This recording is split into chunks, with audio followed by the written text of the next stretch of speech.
بسم اللہ الرحمن الرحیم، السلام علیکم ورحمۃ اللہ وبرکاتہ۔ مسلم کیلیگرافک چینل کی طرف سے آپ سب احباب کو خوش آمدید۔ اردو خط نستعلیق لاہوری طرز تختی نمبر 5 مرکبات کے ذیل میں آج ہماری 17ویں ویڈیو ہے جو سواد اور میم پر مشتمل ہے۔ سواد سے مراد سواد اور زواد ہے اور صرف اس میں نقطے کا فرق ہوتا ہے، اور اس میں جو بنیادی تبدیلی آتی ہے سواد میں نہیں آتی ہے، البتہ اس کا جو غنہ ہوتا ہے اس میں تبدیلی آتی ہے۔ اور سواد کے غنہ کے متعلق ہم کہتے ہیں کہ جب الف کے ساتھ ہو، دال کے ساتھ ہو، کاف لام الف لا کے ساتھ ہو تو یہ پیالہ نما اس کو آپ کہہ سکتے ہیں، یا ناخن نما۔ جس طرح کٹا ہوا ناخن ہوتا ہے اس طرح یہ الٹا کر کے دیا جائے یا سیدھا بنایا جائے اس طرح، یا چاند نما شکل اس طرح، یہ اس کا غنہ ہوتا ہے۔ لیکن اگر ہا میم اور یا کے ساتھ ہو تو اس کا جو غنہ ہوتا ہے الٹا ہو جاتا ہے اس طرح، اور بقیہ حروف کے ساتھ کبھی دندان کی شکل میں، کبھی اسپیس کی شکل میں، اس طرح یہ اس کا غنہ ہوتا ہے۔ میم میں کوئی تبدیلی نہیں آتی ہے۔ اب یہاں پر یہ جو غنہ یہاں پہ انہوں نے شکل اختیار کی ہے تو یہاں پر یہ الٹا ہے، اور ہم نے شروع میں کہا تھا کہ یہ شروع میں موٹا ہے اور پھر آخر میں پتلا بھی ہے، بالکل کنڈا نما شکل ہے اس کی، اور یہ آخر میں پتلا ہے۔ اور میم جو ہوتا ہے وہ میم بالکل اپنی شکل تبدیل نہیں کرتا ہے، اور اس کے ساتھ ساتھ الف بھی شامل ہوتا ہے۔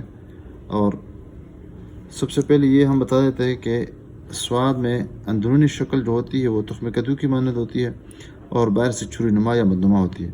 پھر یہ والا حصہ ہاکی کے سٹک کی طرح اس طرح ہوتا ہے، جبکہ یہ دوسرا حصہ یہ ہاتھی کے سونڈ کی طرح ہوتا ہے، اور یہ بس سمجھ لے کہ یہ ٹیڑھا ہوتا ہے۔ اور یہاں پر لام میم جب بنا دیتے ہیں تو اگر اس کو صحیح الٹا کر دیا جائے تو یہ لام کی طرح اس کا شروع والا حصہ اس طرح بنتا ہے۔ اس کی جو لوکیشن ہے یہ سطر اول ہے، سطر ثانی نشست اور کرسی ہے۔ سطر اول اور ثانی کے درمیان 3 قط کا فاصلہ ہے۔ سطر ثانی اور نشست کے درمیان، اس طرح نشست اور کرسی کے درمیان کا جو فاصلہ ہوتا ہے وہ 2.5 قط ہوتا ہے۔ تو یہاں پر سطر ثانی سے تقریباً اوپر اور سطر اول سے تقریباً تھوڑا سا نیچے ہم اس کو شروع کر دیتے ہیں، اور وہ طریقہ ہم انشاءاللہ آپ کے سامنے بتا دیتے ہیں۔ پیمائش بھی ساتھ ساتھ بتا دیں گے کہ اس کی جو اندرونی پیمائش لمبائی کے اعتبار سے ہوگی تو وہ 1.5 قط ہوگی، اور اس طرح اگر اس کی جو چوڑائی ہوگی وہ تقریباً 1.25 قط اس کی پیمائش ہوگی۔ آرام آرام سے انشاءاللہ ہم بتاتے جائیں گے۔ تو سب سے پہلے یہ ہے کہ یہ تقریباً 1-2 یعنی 2 سے تقریباً نیچے یہاں پہ اس کے لیے ایک ٹک لگا دیں گے، یعنی 1.5 قط کے فاصلے پر، اور یہاں پہ ہم اس طرح جس طرح عام سواد کے لیے بناتے تھے اس طرح یہاں پر بھی بنا دیں گے، اور یہاں پر یہ اس کی پیک ہوگی، چوٹی ہوگی، اور یہاں سے سنما شکل یہاں پر آ جائے گی، اور یہاں سے ہم اس کو اوپر لے کے جائیں گے، اور یہاں سے پھر اندر لے کے جائیں گے، سنما شکل اس کی گویا کہ بن گئی ہے۔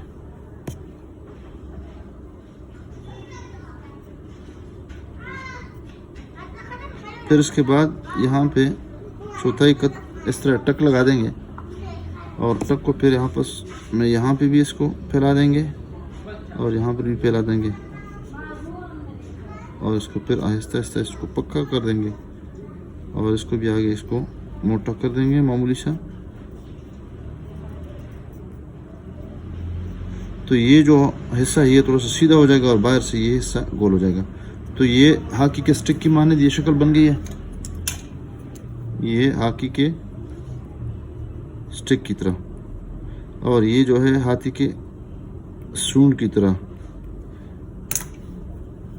پھر اس کے بعد دوسرا حصہ اس کا بنتا ہے، اور وہ یہ ہے کہ اس کا جو مدنما شکل ہے اور چھری نما شکل ہے یہاں سے کراس کر کے اس کے ساتھ ٹچ کر کے بنا دیتے ہیں، اور یہ ہم پھر اس کو تھوڑا سا اوپر کر دیتے ہیں۔ وقفہ کرنے کے بعد یہاں سے ایک دندان نکال دیتے ہیں، اور یہ یہاں سے اس کو پتلا کر دیتے ہیں۔ تو اس کی پیمائش بھی ساتھ ساتھ بتا دے جائیں گے۔ یہ تقریباً 1 سے 1/2 پیمائش ہو جائے گی، اور شکل جو بن جائے گی اس کی تخم کدو کی بن جائے گی، اور چوڑائی کے اعتبار سے 3/4 یعنی 1.25 قط بن جائے گی۔ تخم کدو شکل بن گئی ہے۔ اب اس کا جو غنہ ہے، غنے کا جو مرحلہ ہے وہ انشاءاللہ آپ کو بتا دے جائیں گے. اور اگر یہاں سے اس کی پیمائش کر لے تو 2 قط میں اس کو ہم مکمل کر لیتے ہیں. 2 قط میں یعنی مربع شکل میں اس کو ہم بنا دیتے ہیں. غنہ کے لیے ہم آسان طریقہ یہ کرتے ہیں کہ بالکل اس کو ترچھا رکھ دیتے ہیں اور معمولی سے اس کو نیچے لے کے آتے ہیں، اس کو سیدھا لے کے آتے ہیں اور اس کو گول کرنے کی کوشش نہیں کرتے بلکہ اس کو معمولی سی گولائی دیتے ہیں. تو یہ حصہ بھی اس کا بن گیا. اب اس کی پیمائش یہاں سے اگر کر لیں تو یہ تقریباً 1.5 قط یہ بن جائے گی اور یہاں سے پورا قط بن جائے گا. تو 1.5 قط یہاں سے اور 1.5 قط یہ سے اور پھر یہ 1 قط یہ بن جائے گی.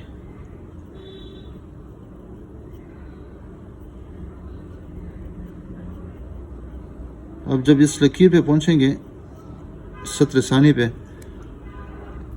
تو پھر یہاں سے قلم کو ترچھا رکھیں گے اور ایک الٹا نقطہ بنا دیں گے.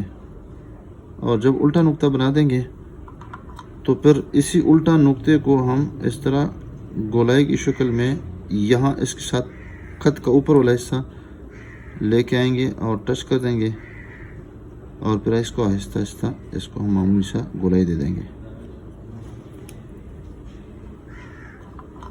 اب یہاں پہ اس کے بعد والا جو حصہ ہوتا ہے، جس طرح ہم نے یہ بنایا ہے تو یہ پتلا بنتا ہے. تو یہ پتلا کس طرح بنا دیں گے کہ تھوڑا سا ہم قلم کو یہاں پر ڈھیلا کر دیں گے اور گولائی کی شکل میں یہاں پہ لے کے آئیں گے. تو یہاں سے اگر اس کی پیمائش کر لے اس کی سیدھ میں تو یہ بھی تقریباً 2 قط یہاں سے بن جائے گی کچھ کم، اور یہاں سے 2 قط یہ بن گئی ہے، بلکہ یہاں سے 3 قط بن جائے گی. اور یہاں پر ہم اس کو دور کر کے اس کی گولائی کو ہم برقرار کر دیں گے، برقرار رکھیں گے اور پھر اس کے بعد ہم قلم کو اپنی طرف سے یعنی اس طرف اس کو کھینچیں گے اور اس کو گولائی کی شکل میں ہم بنانے کی کوشش کر دیں گے. دیکھیے یہاں پر گولائی ہے اور لمبا موڑ ہے اور پھر اندر سے ہم اس کو سیدھا بنانے کی کوشش کر دیں گے. دیکھیں یہاں پہ یہ گول بھی ہے اور ساتھ ساتھ کھٹا ہوا بھی ہے اور یہ اندر سے بھی گول ہے اور یہ تھوڑا علاقہ یہ علاقہ تھوڑا سا پتلا ہے. تو یہ جو آخر لکیر ہے کرسی والی لکیر، اس سے بھی تقریباً یہ 3 قط آگے جائے گا. تو ساتھ ساتھ یہ بھی بتا دیں گے کہ یہ 2 قط یہ ہے اور یہ 3 قط یہ ہے اور یہ 1 سے 1/2 ہے. یہاں سے اگر اس کی پیمائش کر لے تو یہاں پر بھی ہم کوشش کرتے ہیں کہ یہ 1.5 قط یہ بھی ہو اور پھر اس کے ساتھ یہ اس کی ہم پیمائش کر لیں، یہ بھی 1 قط ہو. 1 سے 1/2 یہ 1 اور یہ 2. اب یہاں سے اس کی اگر پیمائش کر لیں تو یہ تقریباً 4 یا 6 اس طرح اس کی پیمائش بن جائے گی. جتنا ہم اس کو لمبا کر سکتے ہیں اس میں کوئی مذائقہ نہیں ہے، یہ ہے کہ لکیر سے زیادہ آگے نہ لے جائے. دوبارہ اس کو اگر بنانے کی کوشش کریں اور یہ بتا دیں کہ اگر اس طرح طریقے پہ اس پہ کوئی نہ بنانے کی کوشش کر دے اور ایک ہی لہجے میں اور ایک ہی قلم کے ساتھ اگر بنا دیں تو پھر طریقہ یہی بن جائے گا. دیکھیں یہاں پر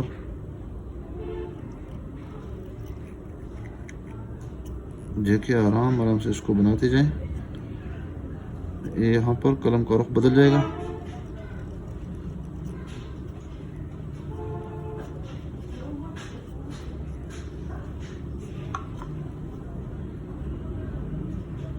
پھر اس کے بعد قلم کا رخ تو ویسے بھی بدل جائے گا اور یہ یہاں پر قلم تھوڑا سا اسپیس رکھے گولائی کی شکل میں اس کو بنا دے جائیں گے اور یہ آخر میں ہم اس کو مکمل کرتے جائیں گے.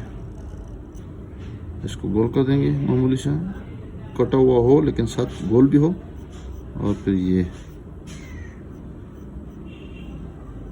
وہی طریقہ ہے، اگر اس کو الٹا کر دیا جائے تو اس میں لام کی شکل بن جائے، لیکن شرط یہ کہ لام بھی اچھا ہو، صحیح بنا ہو. یہ دیکھیں آخر میں یہ بھی دوبارہ یہ اس کی قلمی شکل ہو یعنی کٹا ہوا یہ ہو.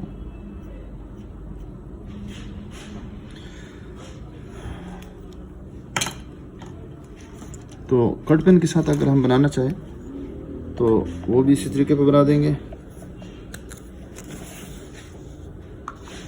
دیکھیں اس کے لیے لکیر اگر لگا دیں تو اچھا ہے، لکیر نہ بھی ہو ہمارے پاس تو اتنا وقت نہیں ہوتا ہے، ہم روٹین کی بات کرتے ہیں. ہم ایک تو بندہ ہے کہ خود خطاطی کے لیے بندہ بیٹھ جائے پھر تو اس میں کوئی مذائقہ نہیں ہے کہ وہاں پر لکیر لگا دے.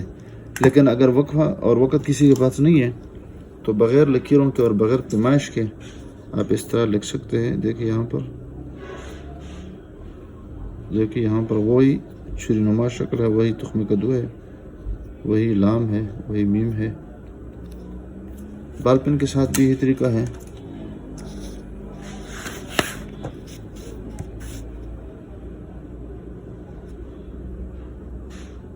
دیکھیں رخ آرام سے ہر ایک لفظ پہ ہم نے فوکس کرنا ہے کہ کس طرح بن جاتا ہے. یہاں پر قلم کو ڈھیلا کر دیں گے اور یہاں پر سیدھا کر دیں گے، باہر سے گلائی ہو جائے گی اور نیچے سے سیدھا بن جائے گا اندر سے. آپ اس ویڈیو کو پسند فرمائیں گے انشاءاللہ، اور آپ اس کو آگے شیئر بھی کیجئے. السلام علیکم ورحمۃ اللہ وبرکاتہ.